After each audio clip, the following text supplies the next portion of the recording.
Bonjour à tous et bienvenue sur ma chaîne Esprit Clair.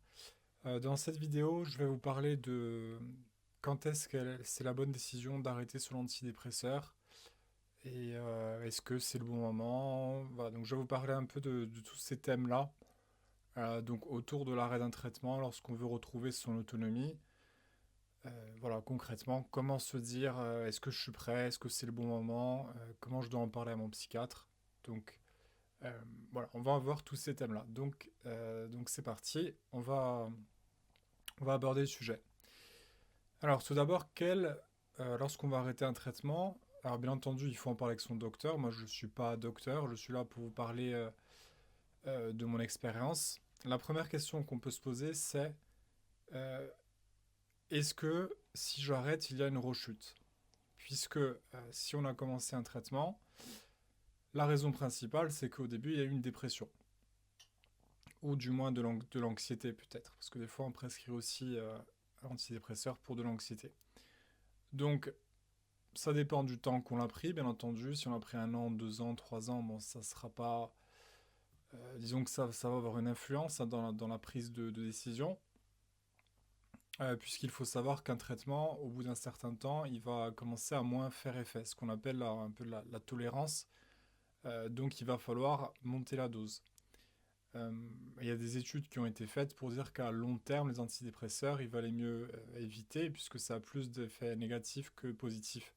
Donc il faut, je pense, quand on réfléchit à arrêter un traitement, il faut déjà se préparer, je veux dire, lorsqu'on le commence, à un jour l'arrêter. Il faut éviter de se dire ça va être à vie. C'est comme si vous allez vous casser une jambe et on vous donne une béquille. La béquille, ça va être temporaire. Donc déjà, l'arrêter, c'est quelque chose de naturel. Il ne faut pas culpabiliser, il ne faut pas se dire est-ce que c'est quelque chose de mauvais que de vouloir l'arrêter, est-ce que c'est responsable. Déjà, voilà, il faut partir du postulat que c'était censé être temporaire. Il y a des gens qui le gardent à vie, moi, pas de difficulté, hein, c'est un choix personnel, mais normalement, c'est censé être temporaire. Donc, est-ce que je suis prêt à l'arrêter? Est-ce que si je l'arrête, je vais avoir une rechute? C'est un peu les craintes euh, qui sont assez fréquentes lorsqu'on veut arrêter un traitement. Alors ça, je dirais la seule façon de le savoir, c'est de commencer à entreprendre un sevrage. Bien entendu, il ne faut pas l'arrêter du jour au lendemain, le traitement antidépresseur. Euh, à ce titre, je dois bien sûr souligner ce point-là, c'est que beaucoup de psychiatres ne sont pas au fait de la manière la plus appropriée pour arrêter un traitement. Moi, par exemple, mon psychiatre me disait, vous prenez le traitement 1 jour sur 2, puis après 1 jour sur 4, et puis jusqu'à l'arrêt. Mais je m'en suis rendu compte que c'était beaucoup trop rapide pour moi. C'est pour ça que je m'étais renseigné et que j'avais trouvé l'antidépresseur sous forme de gouttes en solution liquide. Chaque goutte valait 1 mg, et donc là, je pouvais aussi arrêter très progressivement. De même, parce que j'ai fait 2 sevrages à 2 antidépresseurs. Pour le deuxième sevrage, il y avait des petites billes dans les capsules. Donc moi, ce que je faisais, c'est que j'enlevais les billes une par une, je les comptais. Et voilà, donc j'y suis vraiment, vraiment allé très, très doucement. Puisque voilà, il faut vraiment faire attention au sevrage, on va y revenir plus tard, mais parfois, les effets secondaires du sevrage sont confondus avec une rechute de la dépression. Et donc le réflexe, c'est de se dire, eh bien, c'était prématuré, je retourne à ma molécule, mais en fait, voilà, il se peut que vous étiez tout à fait prêt. Mais juste, les effets que vous subissez sont peut-être dus à un syndrome de sevrage, puisque eh bien, vous allez trop vite dans la réduction du médicament, et vous avez donc des effets secondaires qui sont assimilables à une rechute dépressive, mais peut-être que ça ne l'est pas. Euh, donc voilà, pour revenir, la seule façon de, de, de savoir si on est prêt, déjà il y a deux composantes. Il y a la composante psychologique, puisque lorsqu'on s'habitue à une béquille et qu'on est confortable, eh bien on peut se dire qu'est-ce qui va se passer quand j'aurai plus cette béquille. Donc il y a une appréhension certaine qu'il faut prendre en compte. L'effet nocebo, l'effet placebo, c'est bien connu, hein. Si on prend un cachet et on nous dit que c'est un antidépresseur, eh bien on va tout de suite, on peut du moins se sentir mieux. Donc on voit bien la puissance psychologique, la dimension psychologique est vraiment non négligeable. Et donc le simple fait de se dire, eh bien demain je prends une dose différente, eh bien le corps peut se dire, ah voilà, je rechute, demain peut-être que je vais être redéprimé, j'ai pas envie de revivre ma dépression, puisque la dépression que l'on avait avant le début du traitement est enracinée, est ancrée dans notre cerveau, et on a vraiment un mauvais souvenir de cela, et l'antidépresseur est venu, eh bien, est venu atténuer ces symptômes, et pour rien au monde, en fait, on se dit, pourquoi j'arrêterais? Parce que si on arrête, on revient à l'état avant le traitement, et ça, on veut l'éviter à tout prix. Donc, il y a bien entendu donc, cette dimension psychologique. Donc là, il y a un travail de thérapie à faire, de préparation psychologique, en vue donc de l'arrêt et de la diminution du traitement.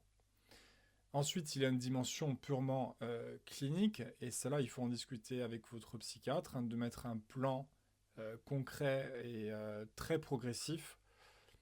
Alors, je fais une petite parenthèse, mais les gens qui sont sujets à la dépression et donc qui prennent un traitement à cette fin, donc pour la traiter, sont, je pense, globalement hypersensibles, très sensibles. Et donc, qui dit hypersensible dit aussi hypersensible au traitement et aux antidépresseurs. Et donc, les diminutions doivent se faire encore plus lentement. Donc voilà, c'est bien de le garder à l'esprit. Si on est en dépression, c'est qu'on est assez vulnérable à la base et qu'on a des prédispositions donc à eh bien, des états émotionnellement compliqués. Et c'est bien pour cette raison-là qu'il faut prendre en compte cette composante-là lorsqu'on veut diminuer son traitement. Il faut se dire qu'on est hypersensible à la base dans nos interactions avec les gens, avec notre environnement, et que donc ça va être le même avec le traitement. On va avoir une hypersensibilité, et donc là c'est impératif de prendre ça en compte, d'inclure donc la dimension de la vulnérabilité donc on diminue un traitement. Euh, donc, ayant dit ça, lorsqu'on souhaite diminuer ce traitement, une fois qu'on a vu l'aspect vulnérabilité, une fois qu'on a vu l'aspect donc psychologique, eh bien, il va falloir commencer et voir comment ça se passe concrètement. Alors moi, ce que je vous conseille de faire, c'est de demander à votre psychiatre est-ce qu'il y a une solution buvable pour pouvoir être maître de son sevrage, écouter son corps. Vous voyez, par exemple, si vous diminuez de 2 gouttes au lieu d'une, moi, ça m'est arrivé des fois, je comptais mal, je devais mettre... euh, mon antidépresseur était à 20 mg, et moi, je fais 19, 18, 17, donc je l'ai vraiment très lentement, 1 mg seulement. Et des fois, il se pouvait que je comptais mal et que je diminuais de 2 au lieu de 1 mg. Et je le sentais tout de suite, tout de suite. Donc vous voyez, c'est très important dans cette période-là d'écouter son corps. Et dès qu'on voit que c'est un peu trop, dès qu'on a des effets secondaires, alors les effets secondaires sont bien connus, on a ce que les Anglais appellent les brain zaps. Donc brain c'est cerveau, zap c'est des petites décharges. Donc c'est des décharges à l'arrière du cerveau.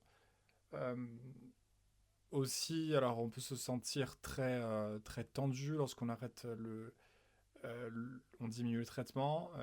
On peut être irritable, on peut pleurer sans raison, on peut avoir des insomnies. Voilà, il y a toute une multitude d'effets secondaires puisque le cerveau s'habitue à la molécule à une certaine dose et bien entendu, lorsque vous le diminuez, eh bien, il va répondre à cela. Et la réponse, eh bien, sera moins négative si vous l'accompagnez. Et accompagner le cerveau, ça veut dire l'aider donc à se sevrer. Et pour cela, il faut y aller bien entendu, très doucement. Donc, être à l'écoute de son corps, essayer de faire l'arrêt et donc le sevrage à un moment opportun dans votre vie. Il ne faut pas faire ça quand on est en période de crise, si vous êtes en période d'examen, si vous travaillez et que ça se passe mal au boulot, si vous avez une vie de famille compliquée avec beaucoup de pression. Et bien là, c'est peut-être pas le bon moment. Donc il faut le faire à un moment où on est assez apaisé, à un moment où on n'a pas de choses compliquées qui se passent dans notre vie. C'est vraiment important d'avoir un environnement stable et bien entendu de bien se nourrir et de bien boire. Voilà. Si vous allez tous les jours au McDo et que vous, je sais pas, que vous faites beaucoup d'écarts alimentaires, que vous buvez de l'alcool, beaucoup de café, bien entendu, ça va euh, entrer en compte donc dans ce sevrage et ça va pas vous faciliter la vie. Donc il y a vraiment aussi la composante environnementale à intégrer donc dans ce sevrage si vous voulez qu'il soit le plus optimal possible. Puisque le risque, hein, bien entendu, même si vous arrivez à vous sevrer et à arrêter la molécule, eh bien c'est qu'il y ait ce qu'on appelle un syndrome de sevrage prolongé, c'est-à-dire que même plusieurs années après, vous continuez à subir les effets secondaires du sevrage. Ça existe, c'est rare, mais ce n'est pas parce que c'est rare qu'il ne faut pas se sentir concerné et se dire que ça ne nous arrivera pas, puisque ça arrive bien entendu. Donc, prendre en compte tout cela et en parler donc à votre thérapeute, à votre psychiatre, dire voilà, là je ressens ça, là je pense que nous sommes allés trop vite, et j'espère que votre psychiatre sera à l'écoute face à ça. Bien entendu, vous pouvez tenir un carnet de notes où vous répertorez donc tout ce qui se passe. Voilà, si vous diminuez de 2 gouttes, qu'est-ce qui se passe? Est-ce que c'est mieux avec une?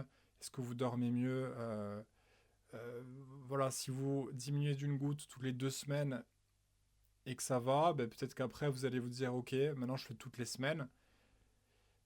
Et là, peut-être que ça va être trop vite. Donc il faudra réajuster, remonter. Et le fait d'écrire, eh bien, parce que des fois le cerveau oublie, ça peut aider vraiment à faire un sevrage équilibré.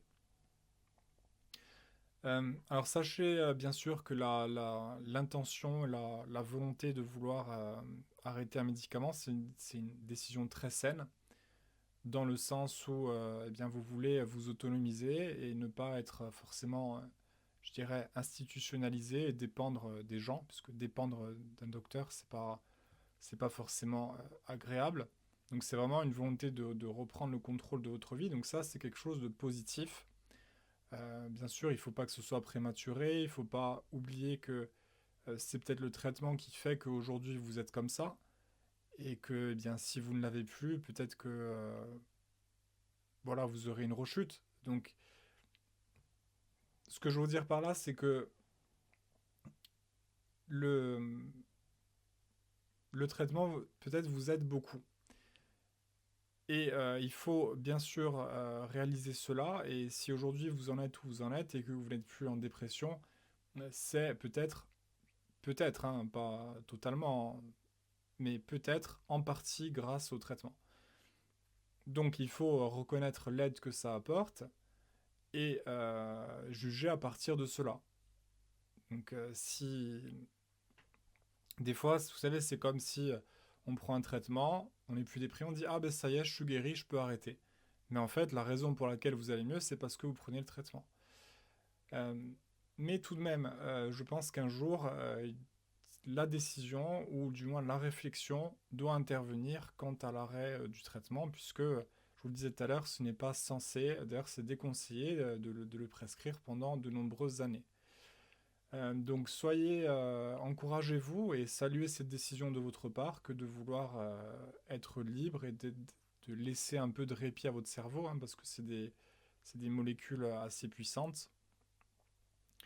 Donc essayez de vous encourager parce que ça va être une période peut-être compliquée. On est dans l'incertitude, on ne sait pas s'il va y avoir une rechute, hein, on ne sait pas si votre dépression va revenir. Et on ne sait pas aussi si le syndrome de sevrage va mal se passer. Ce qui est très important à prendre en compte lors du sevrage, c'est de bien distinguer la rechute des symptômes de sevrage. Euh, pour moi, cela relèverait de- d'un manque d'objectivité et d'un manque de professionnalisme et de curiosité de la part d'un professionnel si, suite à la diminution, le psychiatre vous dit, vous voyez, la dépression revient, reprenez le traitement. Pour moi, ce serait une erreur, ou du moins, il est possible que ce soit vrai, mais il est essentiel de réfléchir à la possibilité que ce soit la diminution qui entraîne ces symptômes-là, et qui n'ont rien à voir avec une rechute de haute dépression. Et ça, c'est quand même à vous, c'est vous le maître de vos émotions, c'est vous qui ressentez les choses, donc c'est vraiment à vous de juger, est-ce que suite à la diminution, je me sens mal, ok, mais est-ce que c'est me sentir mal comme avant, lorsque j'étais déprimé, ou est-ce que je ressens que c'est vraiment le cerveau qui va un peu dans tous les sens. Donc voilà, je pense que c'est important de bien reconnaître ces deux choses-là, puisqu'on rate la possibilité de devenir autonome et d'arrêter le traitement. Si à chaque fois qu'on a des symptômes, eh bien on se dit non, non, trop tard, j'ai trop peur, c'est la dépression, et on retourne à la molécule, eh bien à ce compte-là, autant le garder à vie, hein. Donc, alors, donc je vous disais, voilà, donc que dire d'autre? Que dire d'autre lorsque vous voulez arrêter le traitement? Euh, En parler à votre entourage, hein. Si vous avez un entourage, bien leur dire que ça va être une période un peu compliquée, que vous avez besoin de leur soutien et qu'il se peut que votre humeur va changer. Comme ça, votre entourage va bien comprendre ce qui se passe. Si vous sentez à fleur de peau, ils vont pas forcément relever, ils vont comprendre d'où ça vient. Donc ça aussi, c'est important de le partager, afin vraiment que le sevrage se passe dans les meilleures conditions possibles. Faire un sevrage, ce n'est rien d'anodin, c'est une grosse décision dans une vie. Euh, Si bien que commencer un traitement, hein, c'est une décision quand même drastique, enfin, loin d'être anodine, qui va vraiment avoir une influence considérable sur votre vie. Et pareil pour la diminution et plus tard l'arrêt. Ce sont des décisions vraiment importantes qu'il ne faut pas prendre à la légère et voilà, il faut vraiment le faire dans un environnement et dans un cadre le plus serein possible pour que le sevrage se passe bien. Voilà, n'hésitez pas à arrêter tout ce qui est coca, soda, donc là où il y a de l'aspartame, tout ce qui est excitant, stimulant, la théine, vraiment se faire un programme euh, voilà, pareil pour votre sommeil, essayez d'aller dormir à des heures régulières, essayez de ne pas trop regarder d'écran avant. Vraiment, il faut vous dire que c'est pas anodin et qu'il faut aider votre cerveau le plus possible dans cette période. Il aura besoin d'aide et voilà, vous devez de le soutenir. Si vous voulez qu'il vous fasse pas trop souffrir, eh bien là, c'est à vous de l'aider. Alors voilà, donc je pense pas avoir oublié d'autres éléments. Je veux dire, moi, mes deux sevrages, je peux peut-être vous parler de mon expérience personnelle brièvement. Mon expérience avec le sevrage s'est assez bien passée puisque je suis allé très doucement, que j'ai écouté mon corps et que je refusais de brusquer les choses. Ah, et ça me vient une idée. Si vous avez pris votre traitement pendant 4 ans, 5 ans et que vous avez pris la décision d'arrêter, il se peut que vous soyez très enthousiaste à l'idée que cela aille vite. Et malheureusement, dans la précipitation, eh bien, vous allez brûler les étapes et vouloir aller encore plus vite. Encore une fois, c'est naturel. On a envie de s'en passer, on se dit allez, c'est rien, j'arrête, voire tout d'un coup, hein, certains arrêtent tout d'un coup, ce qui est une grave erreur à ne jamais faire. Et malheureusement, on veut aller vite et c'est là qu'on chamboule tout et qu'on aggrave la chose. Donc vraiment, même si vous êtes heureux à l'idée de vous dire, voilà, je suis libre, tous les matins, je n'aurai pas à prendre ces cachets, je vais enfin me sentir bien, j'ai hâte que ça se passe. Si vous mélangez précipitation et enthousiasme, eh bien vous allez droit au mur. Donc ne vous dites pas que ne vous laissez pas emporter par vos émotions et ne pensez pas que voilà, vous voulez libérer votre cerveau le plus vite possible de cette molécule. C'est pas comme ça qu'il faut raisonner parce qu'au contraire, vous allez eh bien, vous exposer à des risques de prolongation encore plus longues puisque vous n'avez pas aidé votre cerveau et il va vous le faire payer et vous allez devoir retourner à des doses supérieures. Donc c'est vraiment très dangereux. On peut vraiment se mettre des phases critiques, voire d'urgence. Et donc je vous encourage vraiment à vous écouter. et surtout, on parlait de ça, à vous écouter bien sûr, mais aussi à justement ne pas écouter cette émotion-là, ces petites voix qui vous disent allez fais vite, faut qu'on arrête ce traitement.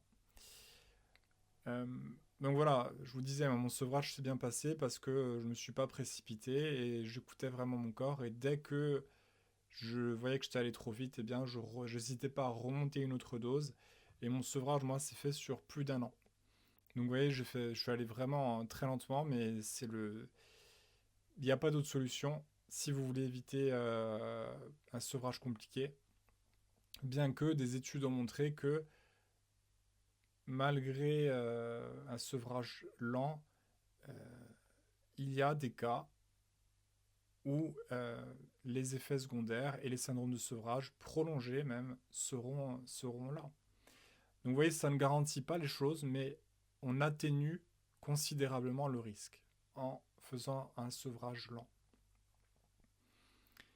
Donc voilà, une fois que vous avez répondu à toutes ces questions, une fois que vous avez mis un terrain, une fois que vous avez mis tout un ensemble de choses en place pour favoriser ce sevrage, il y a de fortes chances que ça se passe bien.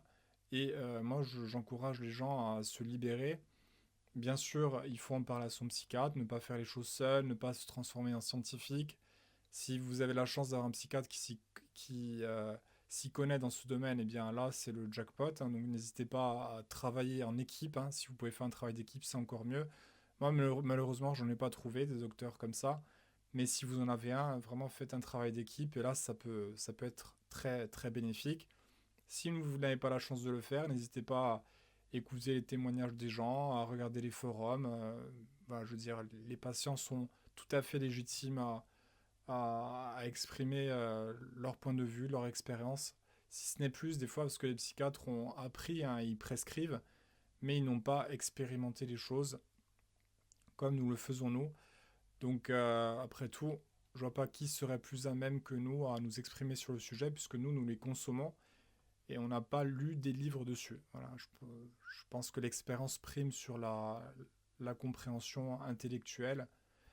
Euh, Elle est beaucoup plus parlante à mon sens. Donc n'hésitez pas à écouter les patients, aller sur les forums, à voir comment ils se débrouillent pour se sevrer, quelles techniques ils ont mis en place, comment ça s'est passé pour eux. Voilà. Ça peut être très, très bénéfique, tout en prenant en compte bien sûr qu'ils ne sont pas docteurs, hein, toujours garder ça à l'esprit.